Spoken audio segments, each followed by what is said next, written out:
Hi, everybody. Welcome. This is The Other Side of Sports with Mike and Tracy, and I'm Jeff Apodaca. Our third episode this week. I think we're getting comfortable with each other. It's kind of been fun. Yeah. It's a good time.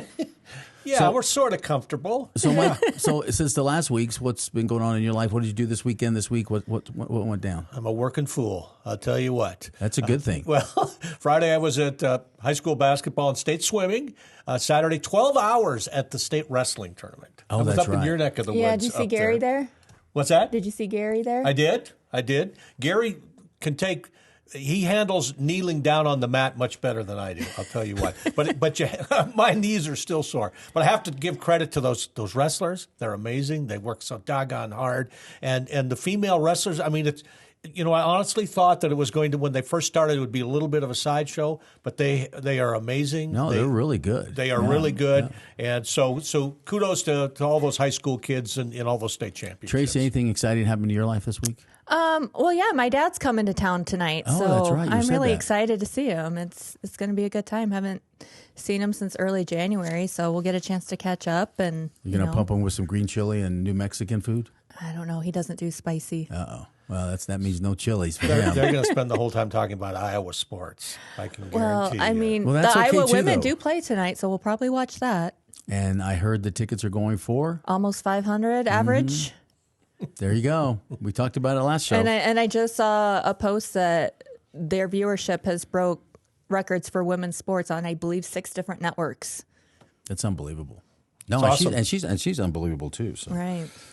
Hey, that leads us into, we want to talk about, we're kind of that time of the year. We're a few weeks away. We're going to talk about Lobo basketball in a second, but a few weeks away.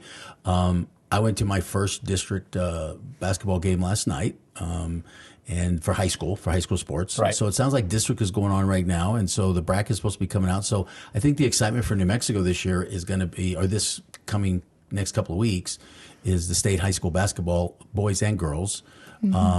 I think it's real exciting. I've literally been going the last couple of years, and it's some great basketball. Well, there's no doubt about it. I mean, New Mexico basketball. I mean, we have highly recruited kids that are coming out, including Jalen Holland down at Los Lunas. Bella Hines at El Dorado. I mean, these are kids that are going to get to basically wherever they want to go. So it's exciting, and the teams are great. Volcano Vista for the boys, just an awesome Tremendous team. run from Volcano Vista the last few years. Well, Yeah, and so they're amazing. And I've happened to go to some. My kids are in high school now, so I go into more high school sports. But there's a young gal down in Corona, Harper Dunn, and she's unbelievable. She's 6'5". Coincidentally, I happen to know her folks, but she's 6'5". She's a freshman. Goodness. Already getting recruited. She's averaging 46 points a game. She's averaging like 15, 20 rebounds a game, and she's averaging like 10 block shots. And so it's going to be real interesting to watch her. She's already getting recruited. It's going to be real interesting. But then If I can, I mean, my understanding is she was an Albuquerque kid who had family in Corona, and then once the it was COVID. With COVID and schools kind of shut down, everybody went remote. She went to Corona because she wanted to have in-school learning. Yeah, that's what I read. Anyway. Yeah, her grandparent. Well, her family's from there. She's part of the Dunn family, which was Aubrey Dunn Sr. was a state senator for a long time. Her grandfather was a land commissioner. I'm friends with her dad, and but yeah, she went down to Corona during COVID, and she just likes it down there. And they own a farm and ranch, so she actually. It's funny when I've been down there. She's actually on the weekend spends time doing farm and ranch work, and she just loves it down there. Yeah, she just loves it down there. But it's going to be real interesting. But another person up in Albuquerque is at Sandia High School. I saw her play last week, and some friends of mine were telling me about her, Harper Giddings. And I'm not sure if she's a junior or senior, but Sandia girls, they're like one of the favorites, right, Mike, to make a run in the state playoffs? Right. I mean, I think the girls is more wide open. This year we're talking 5A, right? And so I don't think there's any doubt. I mean, there's a lot of great teams in this area, and of course, when you go outside the area too, you talk about Hobbs. It used to be boys basketball, and they're still good, but the girls are great. And so yeah, I mean, I'll be excited to see her, and when the brackets come out on Sunday. A lot of people will be holding their breath. Who gets what seed? Who they're going to have to play first round and things like that. So Well, I'll that'll tell be you, fun. I've been back now 14 years, and about 5-6 years ago, I started buying those passes that you can go to all the games. Yeah. It's really a lot of fun. I mean, it's literally a lot of fun. I literally just pop in. I don't know any of the players. It's just some really fun basketball. So our listeners, our viewers, if you guys can like go check out some high school basketball games, and then everybody ends up at the pit, right? Everybody ends up at the pit. I want to say the 14th, 15th, and 16th, I think, of March. I don't remember the exact date, but it's either, you know it takes a while to get there. They'll start, I think, playoff games coming up next week, and then the winners congregate at the pit. Tracy, is that time of the show that we do What Are the Odds with Kevin? And I just learned steak sauce. Yeah, my So friends where did call me that come steak from? sauce. I was a sports reporter at the Albuquerque Journal for a long time. Most sports reporters, their articles go in sports, right? Right. Mine go A1, baby. Is he A1 on this show so far? Ego. Is he A1 on this show? All right, so Kevin, let's get started. So how did you do last week? I lost again. It's been a rough start for What Are the Again? Odds? Yeah, that's So that's like, well, I'm going to say 0-27, over but I think he one, had one, one. and, one and 27. 27. Give me my flowers on that I'm going to one. tell you right now, Ouch. I'm going to start betting this week completely against him. Ouch, you sound like an Iowa quarterback. Let me tell you guys, though, February is not about winning bets. It's about catching up on everything you missed during football season. So I learned recently that James Harden is a Clipper, that Purdue has this guy who's like 7'4", is really good. So you just learned the 7-footer at Purdue. It's been football lost season. the He first. played the year last year, wasn't he? And they lost in the first round last I was year. at a bar and I saw him 16th on seed, TV. right? and 16th I- seed. No clue. No, they I were. know, I think they're the yeah, first I team that remember lost in the first round as seeded number one. I just learned about him. I don't remember his name. Zach Eady. Zach Eady, yeah. Big I also boy. learned that the Lobos stink, and they're not doing anything meaningful in March. They stunk in against Air Force last week. And you know what? You can't spell patina They're without fighting. NIT. They're fighting for their lives right now. That's for They sure. are. So what's your prediction this week? Before I get into that, I know it's been all losers for me. I want to tell the greatest gambling story ever told. My good friend out in Connecticut, Steve Arduini, he's not a big gambler, but during the NFL playoffs, he put in an 8-leg parlay, $5 bet. I don't know if you know, but you have to hit all 8. Right. You hit 7, you don't win anything. He hit all 8, won $18,000. So maybe you should so get your tips from him. I was That's going what to I'm say. thinking. Maybe we get him a segment. I think we replace him with you. We just got to fly him you from with him. Connecticut every week. So what's your picks this week? This week, I'm going to take the lowly Detroit Pistons, worst team in the NBA, Friday night to beat the Cleveland Cavaliers. Okay, so in the future, so you guys heard that, so we're going to look at that game. Let's hope you're not 1-28. But coming up in the next couple of weeks, you're going to have March Madness in college, and then you have the state high school basketball. So I want you next week to come and let's start having some fun with what your predictions will be. Maybe not betting, but what your predictions would be with high school basketball, boys and girls. Let's go.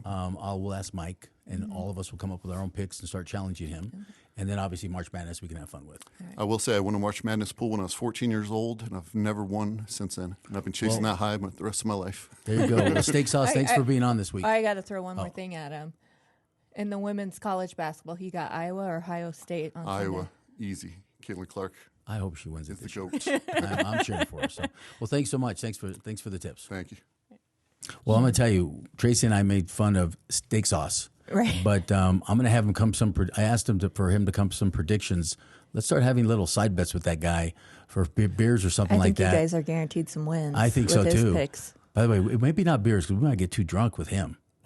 He'll owe us so Hey, many I'm a beers. steak sauce supporter, all right? So But I'm back not saying off. I'm not. I'm just, I think you know, clearly you're well, I not. wanted- okay, so one of the hot topics this week, whether it's high school or college, because there's always drama there, is the Tracy. You and I were talking about the court storming. Well, yeah, Right. yeah. We were watching that Duke. What was it? Who were they at? Wake Forest. Wake Wake Forest, Forest yeah. game, Yeah. and it got over, and all of a sudden I'm watching, and I'm like, somebody just biffed it. You know, Yeah, somebody one of the just got player- ran got over, ran and then over. it turned out it was a player. He injured his knee, and then it was only a month or so ago when Caitlin Clark ran into a Right. Ohio State fan and got knocked over. It looked scary there for a moment, but I think it just turned out she got the breath knocked out of her or something. And But there's now a big push. It's always kind of swings both ways, but there's always a big push of trying to get the court storming, shut down. And they showed some of the stories I saw. People have been hurt because on football Yeah. they pull down the goalpost and stuff like that. And so I don't know if even if you put ropes up, even if you try and stop it, football games they have security. Can you stop Can it? you stop it? You're How from do you- Iowa. You're how from do you- Iowa. Yeah. There's no way you're going to stop 50,000 fans jumping in the field. Not when I was going to the games in my college years. Well, when was Iowa ever storming the field? Come on, we're talking football. I was there when Sorry. Brad Banks was the Heisman runner-up and we won the Big Ten. In my face. Yeah, there you go. I deserve exactly. that. There you go. But I mean, do you think we can stop that? Do you think? Again, and it's like, is our society going too much? Like, here's one incident happens, two incident happens, and then we're gonna, rope off everybody and try and stop them. I mean, they try and stop it, but people are gonna do it. Well, I mean, it's gotten worse. I don't think there's anything. And a couple of points here. I heard somebody on ESPN radio blame the Duke player. I have seen that, yeah. And they tried to blame run Caitlin, off too. the floor fast enough. Yeah. He's got to be looking out. That BS. I call BS on that one. How about this? Is this too much of an adult thing to say? Okay. Probably. Why not have a conversation with the students, the student leaders at your school, and say, hey, this is why we don't want to do this. Okay, and explain things, and I don't know. Maybe that's just really naive of me, and tell them people can get hurt. It makes our university look bad, etc. And maybe somehow incentivize things for the student body, because that's who's rushing out on the floor. If they don't do that, okay, I don't know how you do that. I thought, well, maybe their tickets. It's a free. If nobody storms the court, you get a free. Whatever sponsor we have, something like that. Good luck I don't know. Good luck with that. Probably naive. Well, and one comment I saw was in a game following up later that same day, one of the sports commentators actually, for the media took responsibility. We play into this. We used to have a strict no policy, policy of not showing court storming. Now we love the visual. We replay it over and over. So somebody from that world, what are your thoughts on that point of view? That's a great point. I mean, in baseball, when somebody runs on the field, they don't show it. Or in football. Well, yeah, network broadcasting, they pretty much try not to show those antics. Yes. But it's just, I think it's part of it. It happens in high school also, right? And I'm not saying I've seen it at the pit. I just remember I was in New York, living in New York, when we beat Arizona, and they were ranked number one. Yeah. Everybody stormed on there. Yes. I tell people, because a couple people ask me, do they think you should shut that off in the pit? The issue with the pit, I don't think we have this issue in the pit, is because the student section is really only about 15, 20% of the fans. Yes. I mean, you look at the pit, we get a sellout crowd of, over 15,000 people, 85, 90% of that pit is adults that are sitting probably in not chair backs or away from the floor. That are probably not going to storm. Right, it's the kids that are going to do that. So, I don't know. To me, it's part of sports. It's part of high school. It's part of college. I don't think it's that big of a deal. But if your players, I've been in a couple of those situations as a player that the mob comes down on the field. I just got out of the way. I just get out of the way. I don't think it's that easy anymore. Right. I mean, they're not just walking on the floor. They're racing on the floor. But to your point, I mean, you mentioned the big win over Arizona, and about a month ago or so, when Gary Colson, the coach at that time, died, the Albuquerque Journal ran one of their pictures from that time, an iconic picture of everybody on the storm. Right? Everybody's there, but it's the players with Luke Longley and other players are behind Gary Colson. He's smiling. Everybody's having a great time. So that's the one image, maybe the number one image I have of Lobo basketball. Well, speaking of Lobo basketball, talk Do about we have to talk about a disaster. I think so, because New Mexico State's not doing really well, and Western and Highlands aren't either. So, Lobo basketball. I mean, they lose to Air Force last week. I was at the game. They played so bad, so flat. They still had opportunities at the end, I got to give Air Force credit. We came out really. I mean, we fronted them a lot. They literally got 10, 12 easy points on layups in the first half. We got back in the game. There's a little bit of controversy because House they didn't put House back in the last couple of minutes. No, it was most of the second half. Well, no, keep in mind though, House had 2, maybe 3 really stupid fouls. Yeah, yes. And so I think they pulled him literally at the 16, 17 mark. So he didn't play the whole second half. Right. Because he picked up his 4th foul for a stupid reach-in. Yeah. So I get that, but the big controversy after the game was in that last minute you should have put House back in for his defense. I get that point of it, but he'd been sitting so long, and to be very frank, the 5 other guys out on the court are the ones that took the lead and got the 4 or 5 point lead with a couple minutes to go. So I can see why Patino didn't want to make that change because, you bring in House, that energy is great, but those 5 guys literally got us back in the game and took the lead. Well, my thought is this: you sort of live and die with House. I mean, he Absolutely. stirs the drink, and normally, Coach Patino I think does a great job. But normally in those situations, a guy picks up his fourth foul, 17 minutes, you bring him back in, 5 or 6 minutes left in the game. Okay, if he's a key player, and one of the things this team didn't do is, once again, they didn't push the ball. And House is the guy that pushes the ball. They didn't get very many steals. They got, I think it was 3 steals for the game and only a handful of assists. And so they were really not themselves. And you're right, the players that were on the floor did a good job to get back into the game. But I think you again, live and die with House to a large extent, the good and the bad. But I think Patino's decision, I think we're going to see the next game, okay, the impact of it. And it could be very positive. He might have made a statement, and the Lobos play great the rest of the way.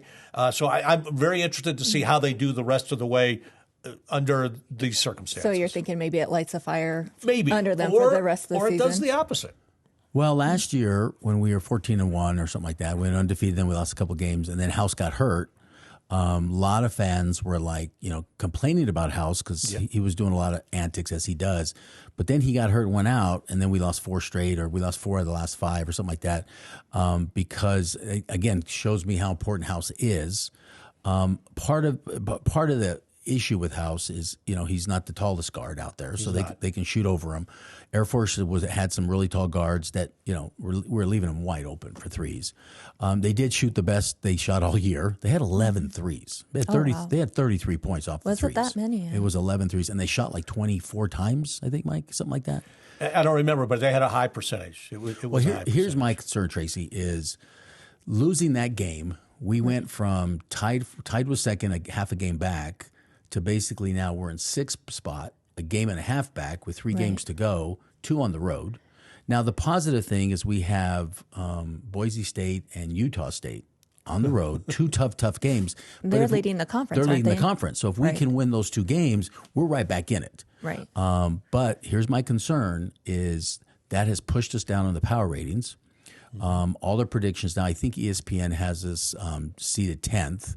CBS, which is, I believe, he's more accurate. CBS has this as a buy-in game, which An means 11 seed. Well, it's a playing game. 11 seed playing game. Right, it'd be 11 Yeah, against it's the one. 11, Yeah, that's yeah. the one I saw too. And which means we're the 4 teams on the bubble. Well, as I said last week, I said in the Mountain West, you do not want to be that 6th team because I don't think they're going to take 6 I don't think you want to be the 5th team because you're still in the bubble. Right? That's what I keep telling people. So if they win the next 3 games, which is going to be tough, but they can do it. If they win the next 3 games and play like they can play and go into the Mountain West, that means they're going to. Also, another thing is if you finish 6th, you got to play into the Mountain West tournament, right? You don't get that bye. And so that's a lot of wear and tear.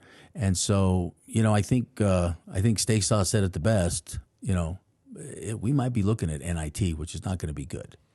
Yeah. People will not be happy. People will not be happy. Because it's a had talented high team. expectations, and now it's a I talented think team. there's a little bit of a letdown. Let's talk about a former coach from New Mexico that coached at your alma mater, Steve Alford. Yes, I was there during his era. Yeah, Steve and I are still friends, and so they had an incredible game last night. I actually texted them last night. They beat Colorado State at the Buzzard, and if you guys didn't watch the game, the last minute and a half, they were up by 6, and Colorado State crawled back, got a couple of fouls. Now, Nevada could have easily won the game, but they missed like a couple of key free throws at the end of the game. Colorado State, if you guys didn't see it, go Google it. It's on YouTube. It's this great summary. But Colorado State made a 2-pointer with 2.3 seconds left, so 74-74 going into overtime. And their star player was out. Nevada's star player was out, and they hit a half-court shot at the Buzzard, which was unbelievable. But let me tell you about Nevada. They have 6 quad 1 wins, most of them on the road. That actually puts them ahead of New Mexico. And so I think Nevada right now, they got Nevada like seeded 3rd out of the mountain, out of the 5-6 teams. They got them. They got San Diego State. They got Utah State. They got San Diego State, Utah State, and then Nevada seeded 3rd ranked out of our team into the tournament. So the Mountain West, the next 3 games, Mountain West is going to be very crucial for the Lobos. Well, the Lobos beat them twice, right? Yeah, Yeah. By So 30, by 30 here, and then So maybe if That they're adds close, to their that would be the resume. tiebreaker. And Lobos would go ahead of them. But well, and I talking to Steve last night or texting Steve last night. That was one of the things that Steve has always had his teams ready for March. I'm assuming you agree with that in Iowa. I don't think Iowa fans would agree with that. Well, Alford's he's pretty straight, not the most social butterfly. It's all about basketball with Steve. So there were some people here that didn't like his attitude sometimes, but Steve's a really good guy. He's definitely a good coach. I can tell you right now what he told me about Iowa, that's why when he was here, when coaching jobs opened up that were football schools, I knew Steve would never go there because one of the biggest complaints he had was at the time when he left Iowa to come to New Mexico, he was the winningest basketball coach in Iowa, I think. No? I think Tom Davis has him beat. Okay, well, he had done very well, and he told me that he felt like he was a stepchild because it's a football school, let's be very frank. Right? And wrestling. And, yeah, wrestling, yes, absolutely. and now women's basketball. Yeah, now women's basketball. So he does, and that's what. And so I can always tell you right now, if it was up to Steve, he would basically he'd always be coaching at a basketball thing. The reason I bring this up is, and I questioned him. I talked to him about a week ago, and he's like, "Enjoy the season. I got to go," and he hangs up on me. But the rumor going around, which would be very interesting, is there's no doubt the Big East is looking at Pitino. So whether it's this year or next year, Pitino leaves. The rumor going around is Alford wants to come back. Yeah. And he's never told me that. So I don't know, but he's never said no either. So I don't know. That would be very interesting if Pitino ended up going to the Big East, which we know he eventually wants to get back east, right? Because that's where he's from. What do you guys think? Alford coming back here as the head coach? That would be very interesting. I know you're kind of a champagne guy. I'm more of a beer guy. I'm not a champagne. I hate champagne, by the way. It's just kind of I'll like take a the metaphor champagne. kind I'm of more thing. of a margarita guy. Okay. So blue collar people in Albuquerque would storm the Bastille, I think, if Alford comes back. When he left, people were outraged under those circumstances. And I know people that go to the Nevada games just to boo him coming down the ramp. He's a great coach. I will give you that. But the way he left, people around here remember that. Tracy? I know more about him from his Iowa days. Obviously, I was a student there, and for a couple of years after that, he was still at Iowa. And I think the frustration Iowa fans had, he had a tough job. He had to come in after Dr. Tom Davis.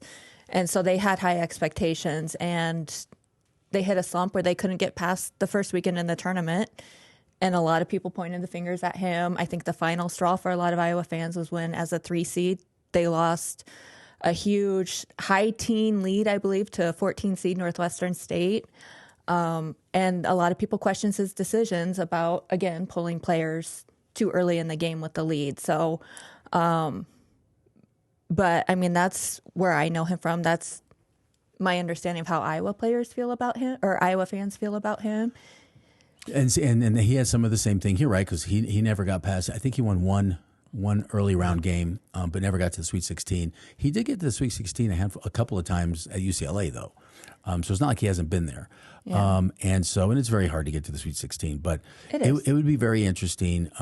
By the way, Mike, those same people that go to boo him, all they talk about is those 6 Mountain West championships and NCAA entrances. He had there success. Too. There's He had no success. doubt about it. He's a great recruiter. He has success. Yeah. He's one of the best coaches I know. He needs to get over that hump. By the way, I'm not trying to start any rumors. This is what I heard a couple of weeks ago, and I was like, "There's no way Alford would come back." Yeah. First of all, I don't think Eddie would hire him back. I think that would cause problems if he did. I think the wild card there is because I think Noodles left with more controversy. There was some there. It was a lot worse. Look, no one can judge Alford. He calls me. This all happened on a Saturday. He calls me that afternoon to apologize to me, and I go, "Stop right there." I go, "You're talking to a 26-year-old. You're talking to a guy who at 26 left my home state to go to New York to work for CBS Sports. Do not question. I don't question anybody taking a bigger, better job. He got a 10-year contract, $3 million a year, with a $10 million buyout if they fire him. Mike, JC, who wouldn't take that job? No, I agree. But here's if my recollection is right, he showed up at his goodbye conference wearing UCLA colors. He says, "What do you do? That's UCLA. You can't turn that down." Which I think people here felt insulted. If he says goodbye, and he had just promised or he just committed to a new contract. Let me go back on that. Okay. Let me finish, then you go back. Okay. Shortly before that was my understanding that there was an agreement and that he hadn't signed. And okay, go ahead. I'll go back on that. Huh? No, go. Okay, let me say something, because I'm going to defend him on this. Okay. He signed a term sheet. He signed it. It was UNM and the athletic director at that time that backed out of that commitment, started renegotiating his contract, right? So that Thursday, UCLA shows up calling him about the coaching job, and he's asking, "Where's my contract?" And UNM starts renegotiating the contract because they lost to Harvard. That's classless there. I would Exactly. agree with that. So that's why, and Steve didn't want to throw UNM under the bus. So I'm just going to be very frank. Okay. All right. Well, that's a fair point. He signed a term sheet. The term sheet is supposed to be private.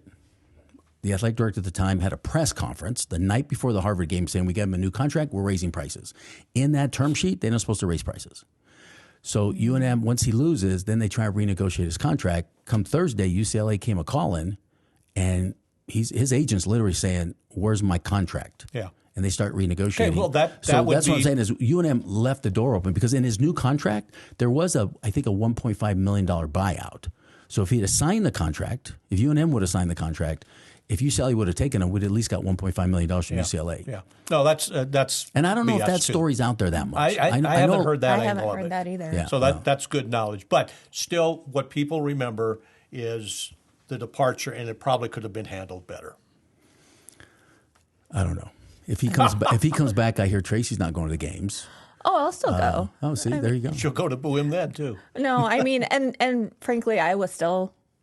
It's been, I don't know, when did he leave? 2007. He left Iowa, and they still haven't made it past the first weekend in the tournament. So it wasn't just him. It's it's been McCaffrey too, Fran McCaffrey. They call it the Fran February fade. So. Well, I'm telling you right now, I have made a commitment to myself.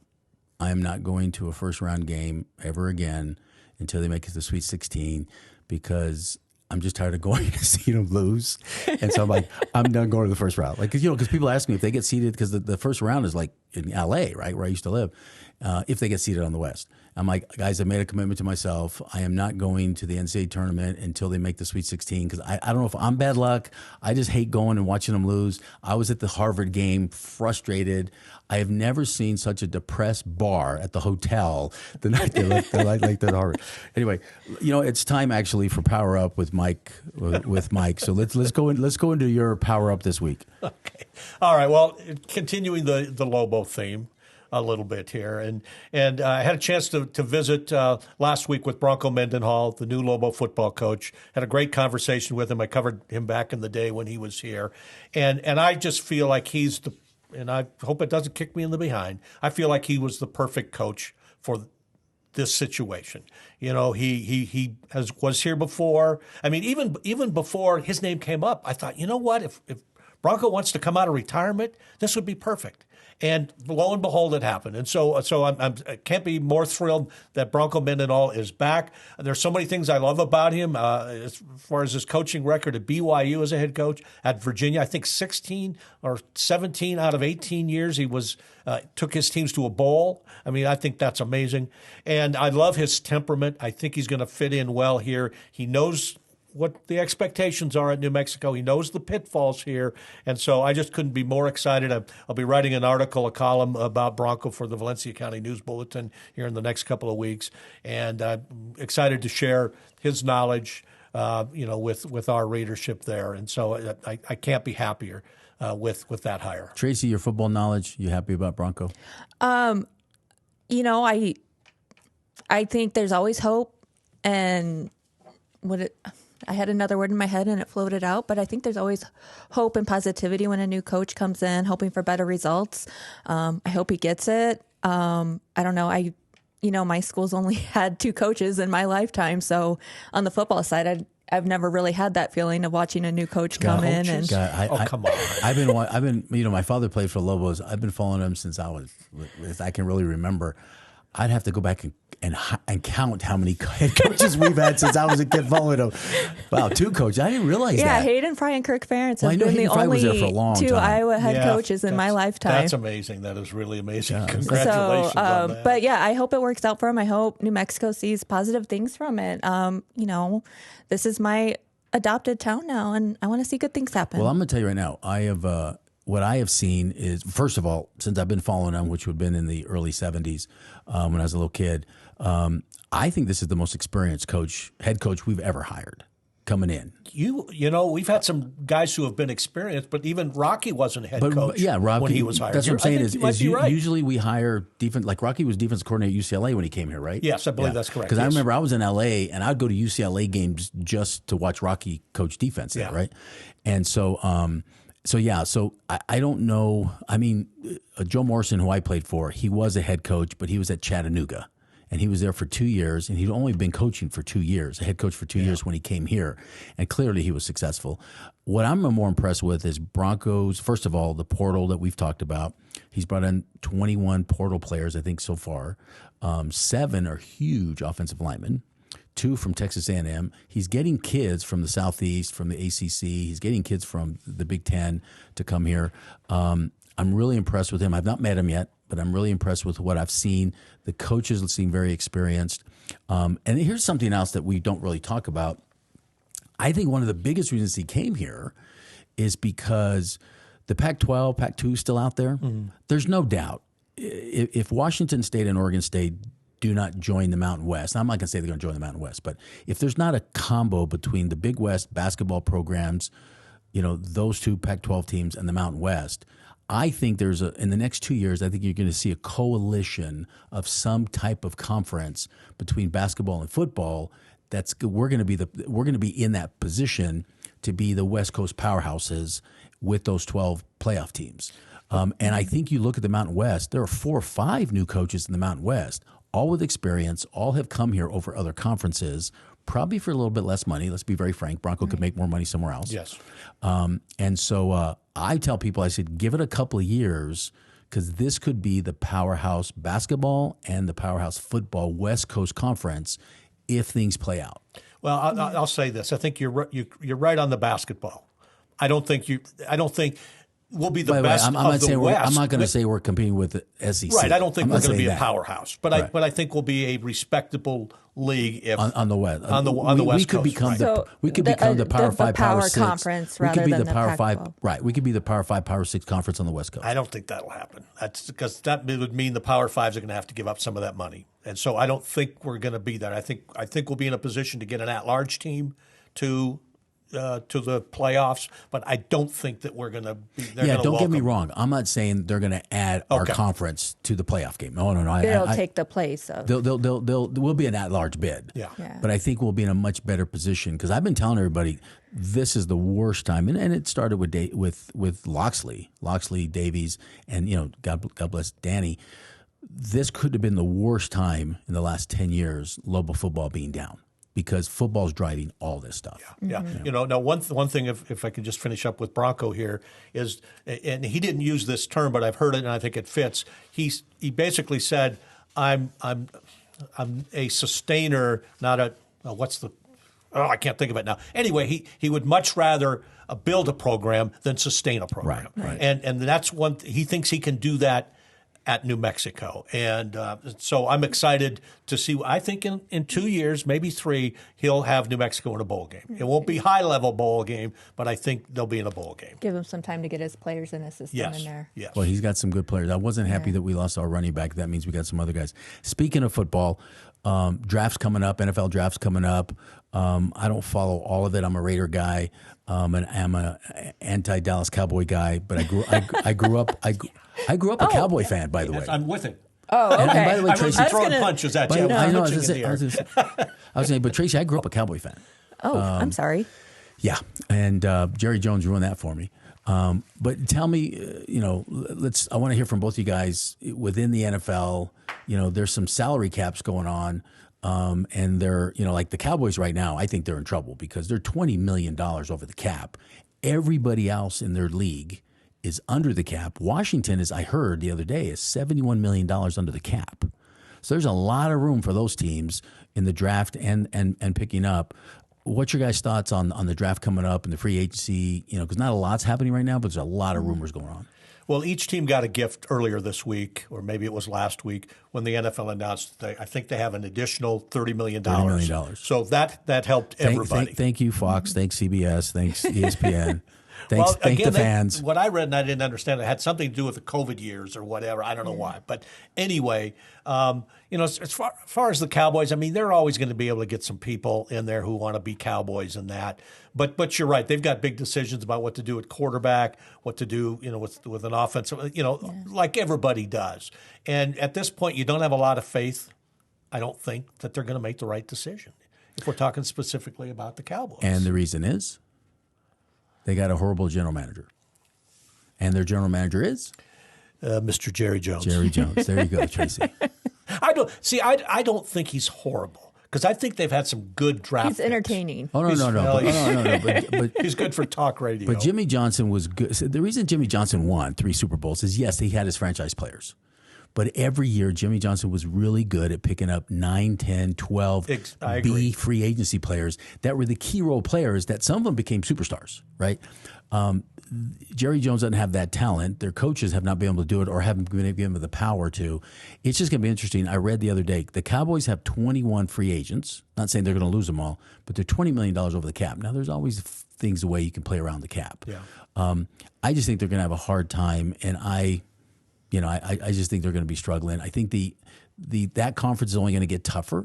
Philadelphia, who I still think is the most talented team, they're $20 million under the cap, and they have plenty of room in the draft. Here's what's amazing to me is I wasn't happy that my Raiders got rid of Carr, but they didn't want to pay Carr $10, $12 million a year. And then they ended up paying $50 million for G, right? And now it looks like what happened to Cleveland, the average quarterback is now signing for like $40 million. Yeah. I mean, that's like literally in 12. I mean, that's what happens, supply and demand. And Cleveland then you have a started quarterback that made the Super Bowl that makes less than $1 million. Right. And so again, I believe in capitalism. I believe in freedom to negotiate your deal. And there's a but coming here, isn't there? No, but I mean a but. But I mean, literally the quarterbacks, and you can't win the Super Bowl without a good quarterback. Right. You just can't. And so quarterback is key, and you better have a really good backup and some stud offensive linemen because you got to protect that quarterback, man. Because if you lose your quarterback in the NFL, you're not going to win anything. And you got to have some good tight ends from Iowa. Look at that. Man. Are we done? I kind of like it. Is this the Iowa hour or what? No, But I do think they are more and more prominent though with Kelsey and Kittle, and they're getting more prominent in the NFL. I feel like they are. and Sam Laporta. It's all that NIL money, getting those players there. Anyway, hey, we got to wrap up our show, but it's been great this week. I think we really talked some good topics. The next couple of weeks, we're going to talk a little bit more basketball because we're coming into basketball. I really want to talk about high school basketball and talk about the Lobos and see if we can make it into the tournament. But it's been really great doing this. This is our 3rd show, I think it was. You forgot already? I forget. That's my responsibility to forget how between many. my schedule, man. I'm just like, but anyway, but it's been great. But hey, this is the other side of sports with Mike, Tracy, and Jeff. Thank you for joining us today, and we'll see you guys next week. God bless.